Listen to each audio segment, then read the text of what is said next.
Thank you, worship team. We love you guys. Hey, everyone. So good to be back in this room with you guys after a couple weeks off with spring break and the blizzard. But here we are. And, I want to let you guys know that I wrote a message. I wrote a talk for tonight, and I'm not going to be giving it to you. Tonight, I had planned to continue the series that we've been going through over the last several weeks, but just given the tragic events that occurred last week here in our Boulder community, just felt the sense that it would be a good idea to just pause what we had planned to talk about and instead just provide some space just to process some of the things that happened. And we realize that for you guys, you might be coming from a number of different places in terms of your thoughts and your emotions. Some of you might be coming here tonight feeling totally disconnected, not much thoughts or feelings at all about what occurred last Monday, and some of you may be feeling deeply shaken, and I want you to know that there's room for all of that. Or maybe you're somewhere in between. There's room for all of that here tonight. There's no right way to act or feel or think about it. But we do want to talk about it. And so we've invited some good friends of ours here tonight to do that. Cari and Trey Stubbs. Many of you might be familiar with Trey. He did a series for us in the fall called Mood. Do you guys remember that one? And it was awesome. It was about anxiety and depression and loneliness and other things like that. And so Trey is a licensed counselor. He's a clinical director of a counseling group in Broomfield, and his wife, Cari Stubbs, is finishing her master's program, and she has an expertise in the field of trauma. And so that's why we've invited them here to help us untangle and process what occurred last week. And so first of all, I'm going to just invite up Cari. So everybody, give Cari a warm welcome.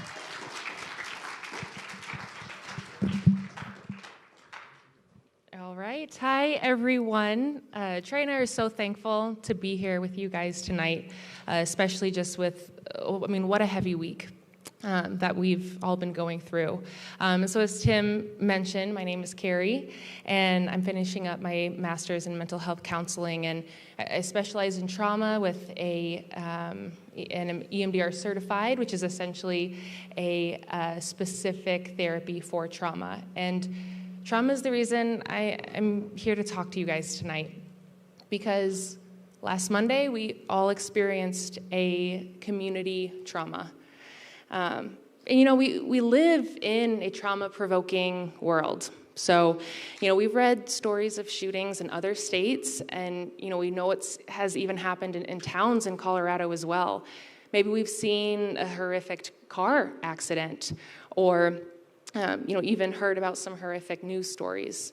Or maybe some of you have experienced trauma firsthand, whether it's through the loss of a family member, a medical, surgery that went wrong, maybe even abuse. And so some of you maybe have experienced trauma firsthand. But last week, our community faced and is facing a mass trauma. So Boulder, we're grieving the loss of our own. Our King Super is the one where maybe we get our snacks and our foods, and our, parents get the food for our meals. It became a national headline, and, maybe that's shaken us up quite a bit, and we're not quite sure where to go with that. And so you may have experienced a lot of emotions this past week. And, Trey and I, we're here to kind of help provide some framework for what you may be experiencing, and then as well as provide some biblical insights and truths for how to navigate through that. And so many of you might have experienced this past week something that we call secondary trauma. Now, what this means is, even if you are not at King Super's last Monday when the shooting happened, you may still be experiencing some traumatic responses to the event. And especially since this was a community trauma, and we are all in that community. And so that's one point I want to bring home. And if you can remember one thing from what I share with you guys tonight, I hope it's this. And it's to honor your response to trauma. As Tim mentioned, there is space here for you to process. However you show up, however you're responding to this trauma, there is space for that here, and for you to honor your response to how you've been handling this trauma.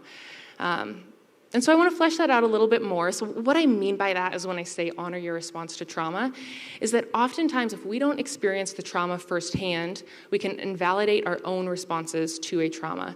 So, you could say, well, I wasn't even there, or I didn't know anyone personally who was a victim. So we almost can have this guilt sensation for crying or being sad or having an emotion, or maybe not having an emotion at all about that experience. And so we just want to kind of encourage you that your response, it's welcome, and to honor your response to this trauma. There isn't a right or wrong way, and everyone experiences it differently. So be tender with yourself. And as I kind of work through this, check in with yourself and just continue to be tender with yourself. And I do want to add, if you did happen to be at King Soopers, or you do know someone personally, all of a sudden this isn't a secondary trauma, this would be more of a primary trauma. So even if you are experiencing similar emotions, you may have, more symptoms, and you may be experiencing at a more intense level. So I just want to put that out there, that, if there is more of that intensity, there, would recommend being able to seek out additional help. But yeah, let's dive into some emotions that you guys could be feeling. And it's very typical for shock to be the very first emotion. So if you think back to where you were last Monday, or even when you first heard about the shooting, shock most likely is somewhere in what you were feeling of, I can't believe this happened to us in our own backyard in Boulder, a place I feel safe. And then shock gradually can change into different emotions, and this is different for each person. Maybe you experienced anger, fear, anxiety, sadness. Maybe you didn't feel anything at all and kind of felt disconnected from the whole event.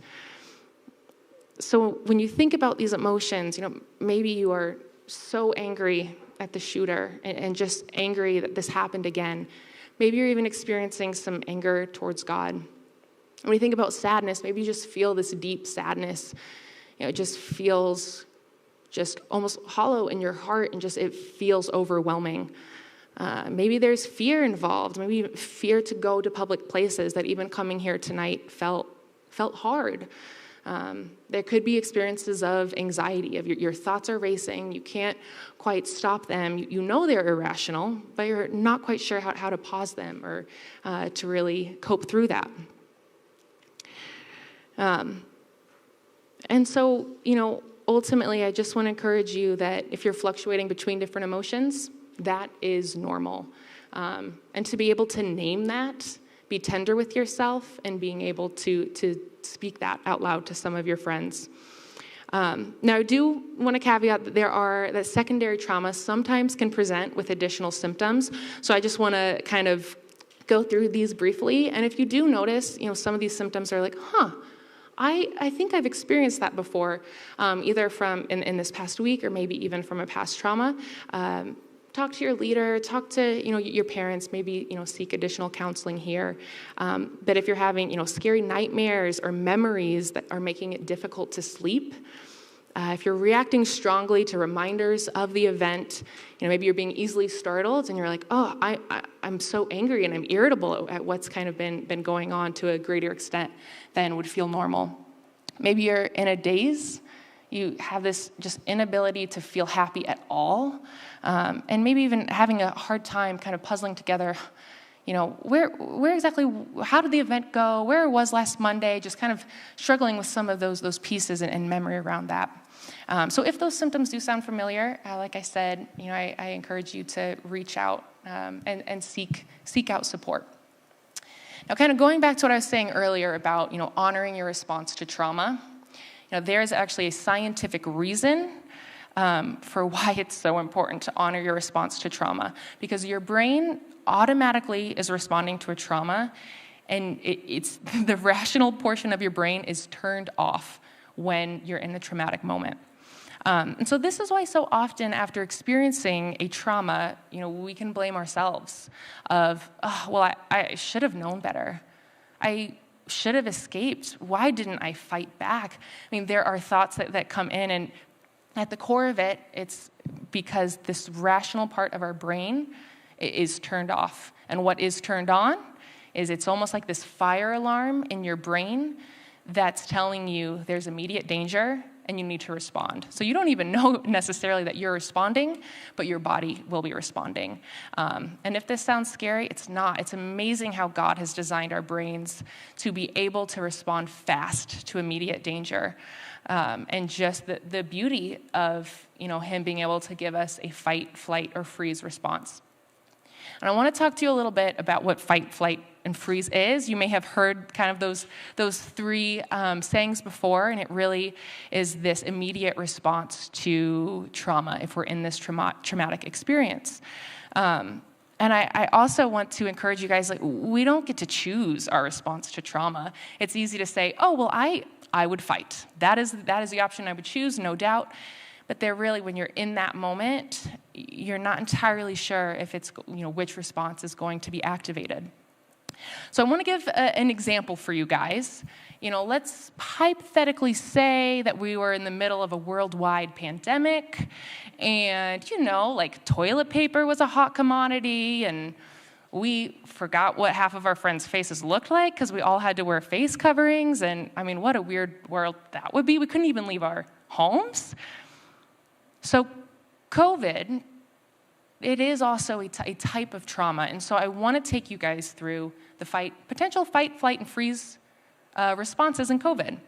So if we're talking about fight, even put yourself, think of last year, and maybe you're still experiencing some of this now, but this fight response of, you can't tell me what to do. I want to be with my friends. I don't want to have to wear this mask. And maybe there was a lot of anger around that. Maybe even sneaking out to see some of your friends. Very much this fight. I don't want to be experiencing my life right now like this. So that could be a potential fight response in that situation.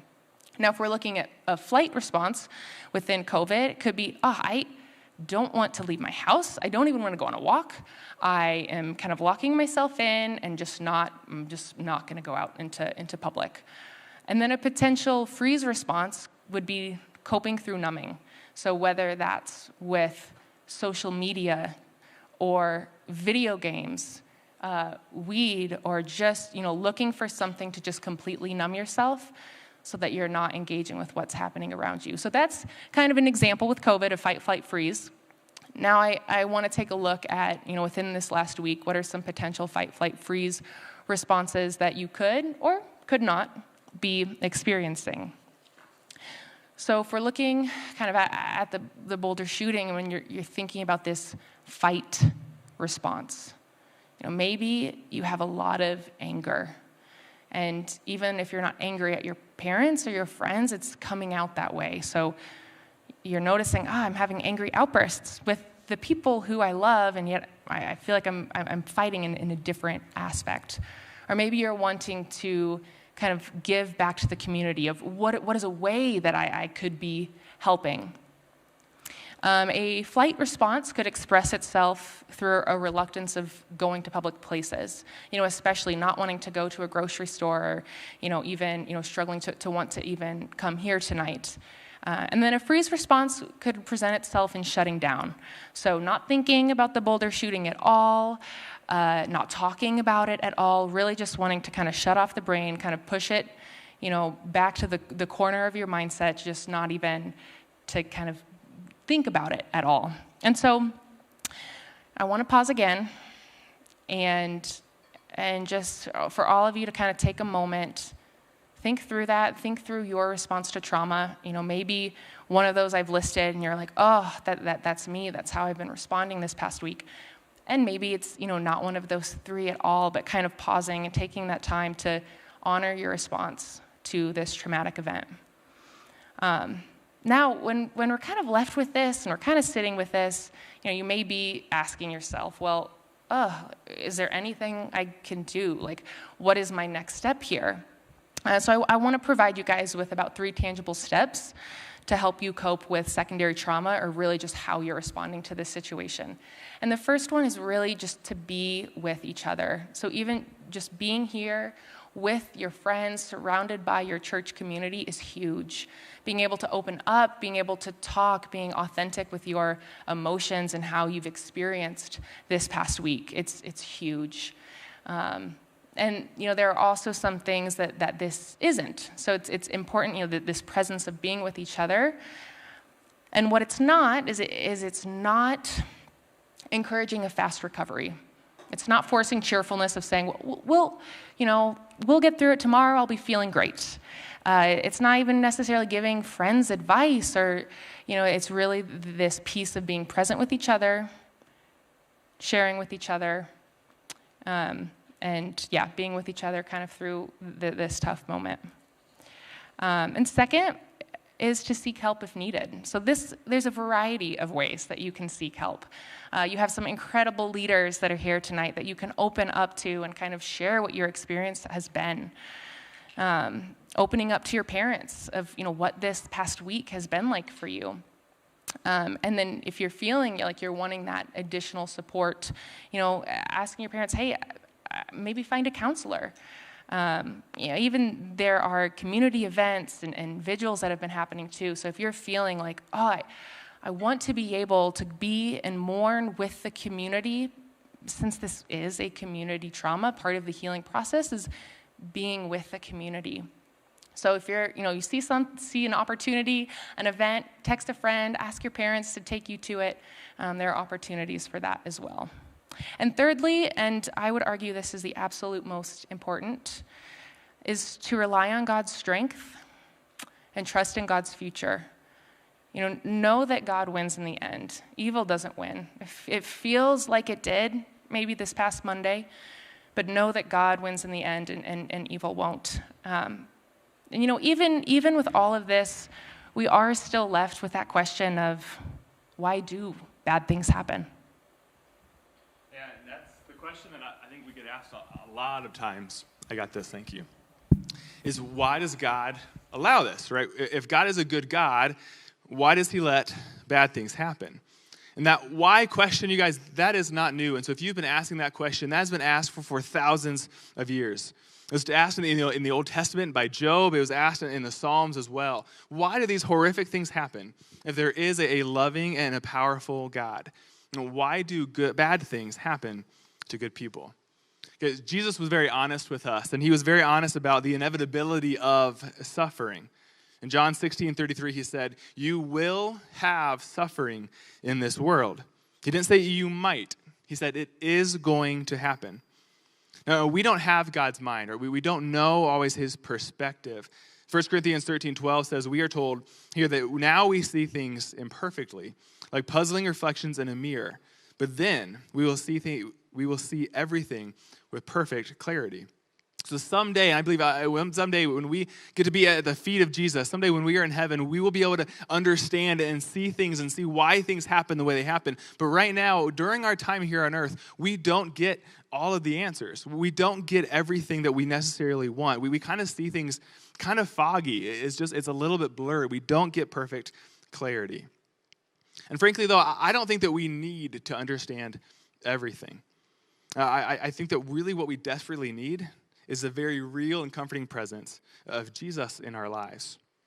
We may not be able to make out all the details and understand what is happening or why certain things are happening, but there are some key biblical truths that if we hold on to, I do believe that they will lead us towards some conclusions that will help, though, satisfy our hearts and our souls. The first piece of that, you guys, I want you to know that God is not the creator of evil and suffering. I've been asked the question, too, why didn't God just create a world where tragedy and suffering didn't exist? Well, the answer is he did. In Genesis 1:31, it says, God saw all that he had made, and it was very good. There wasn't tragedy. There weren't tears. There wasn't sadness. There wasn't murder that had happened yet. But if God is not the author of tragedy or evil or death, where did it come from? See, God has existed for all of eternity as Father, Son, and Holy Spirit, the Holy Trinity. And at the core of the Holy Trinity is love. I think love is the highest value in the universe. And so when God decided to create us, when God decided to create humans, he wanted to give us the ability to love. But in order to do that, He had to give us free will so we could decide to love or not to love, because love, it always involves a choice. You guys, I don't know, how many of you guys had that toy growing up where if you like pulled the back of the string, it would the doll would say, I love you, or say something back to you? Is that a thing that you guys had? That may be like way too old. I see a couple of you, right? Maybe at 5 years old, that was really comforting to you. But now you know that doll doesn't have the capacity to love you. If it's programmed in, it's not real. God couldn't program that to make us say that to him. He had to give us the choice because love involves a choice. So in order for us to experience that, he gave us free will. But unfortunately, humans and we in general have abused our free will by rejecting God and walking away from him and making decisions that do not fall in line with what he has for us. And that's resulted in the introduction of evil into the world, of murder and death and disease and jealousy and rage. And we can go on and on and on.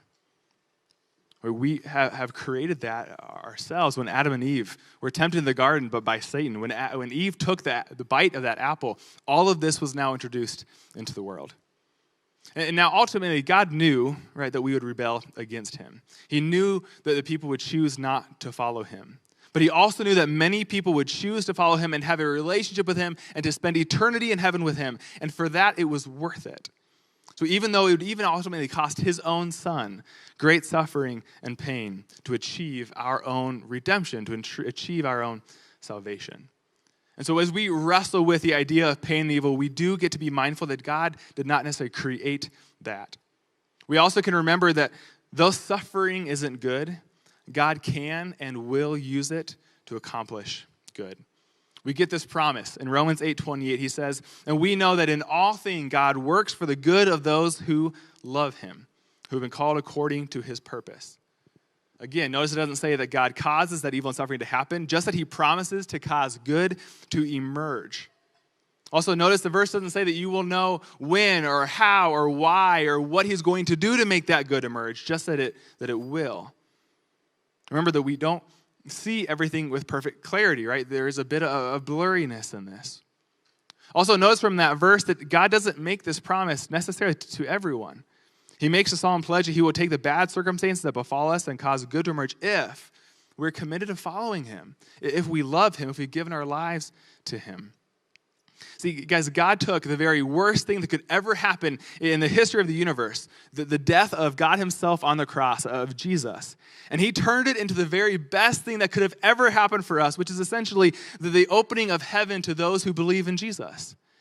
And if God can take the worst thing that's ever happened in the history of the world and turn it into the best thing that's ever happened in the history of the world, can't he also use our circumstances and the tragedy that happens to turn some good things as well, to make life out of something that is so awful? And that leads me to number 3, is that Jesus, he understands our tragedy. He understands our pain.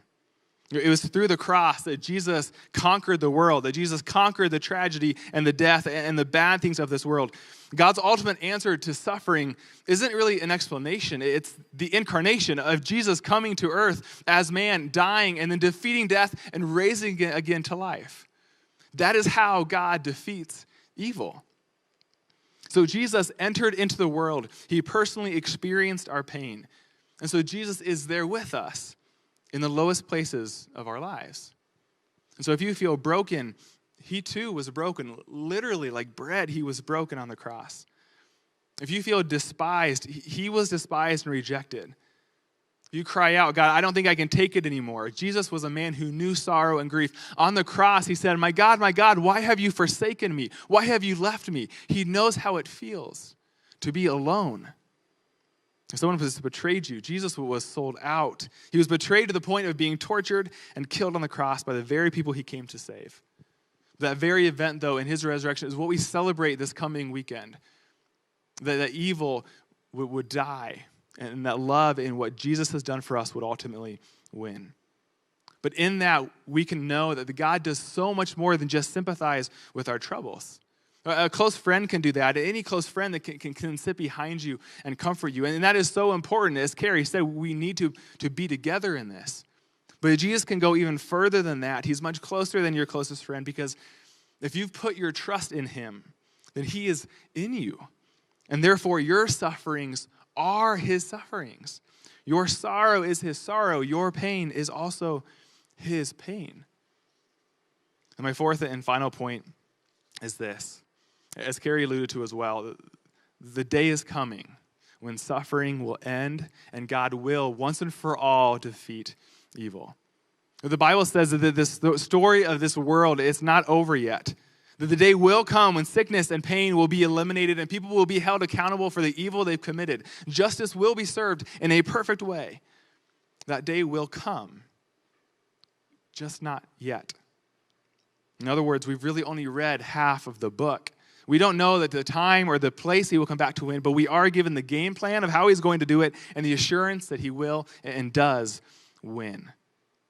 And so our response in that is that we decide whether we're going to turn bitter or turn to God for peace and courage. We get to decide how we react and how we respond to tragedies that just happened here in Boulder and to things that happen in our lives as we continue to live. Or we've all seen examples of how the same suffering can cause one person to turn bitter and reject God, become hard and angry, and how another can use it to pursue God, to pursue relationships, to become more empathetic towards others. How we can use some pain, we can decide to stuff it and not do anything with it and let it slowly destroy our lives. Or we can get help. We can cope with it. And it can be something that does not define our story, but becomes a part of it and helps us to relate to others better, to know what real life is in a deeper way. Because we get to make that choice. I don't know if you've ever heard of the Serenity Prayer before. It's one of my very favorite prayers. And it just starts with, God, grant me the serenity or the peace to accept the things I cannot change, the courage to change the things I can, and the wisdom to know the difference. So if you want to pray that for yourself, God, grant me the peace to know what can I do about this? Or how can I be involved? How can I support others? How can I get my own support? But God, also help me release what I can't control. We can't control so much that is external to us. And we need to have the wisdom as well to know the difference, that we're making sure that we do what we need to do to be okay, that we're seeking God within all of that. Earlier, I had quoted John 16:33 about having suffering. I want to give you the whole verse as we wrap up.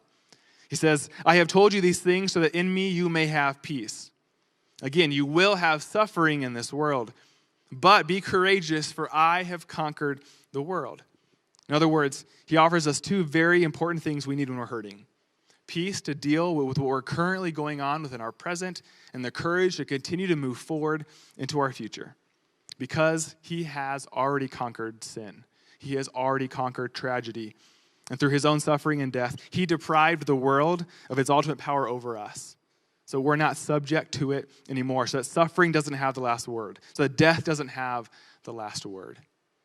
And so the next time that suffering comes, as it will, the next time that pain happens in your life, as it will, you get to make the choice on what you do with that and how you respond.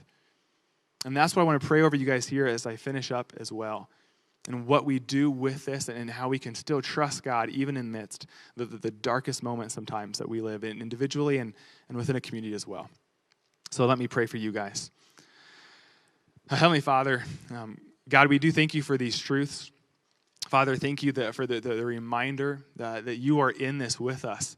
And Father, that through your death and resurrection, you defeated evil. And even though we still have to walk through evil within this broken world, God, could we have the hope of redemption and knowing the hope of heaven and what you have promised for us. But God, let us to be patient and to trust you, Father, and to continue to take one day at a time and surrendering to you what we can, owning what we can own and the steps that we take. Father, help us to have our hearts be soft and gentle, compassionate toward each other and toward ourselves as we do process everything that's been happening in our lives. But God, in all that, we remember that you are good, that you want good for us, and that you have given us a promise that you can make good even out of the worst of situations. And Father, we thank you for that as well. God, you're good, and we ask these things in your holy and your powerful name. Amen.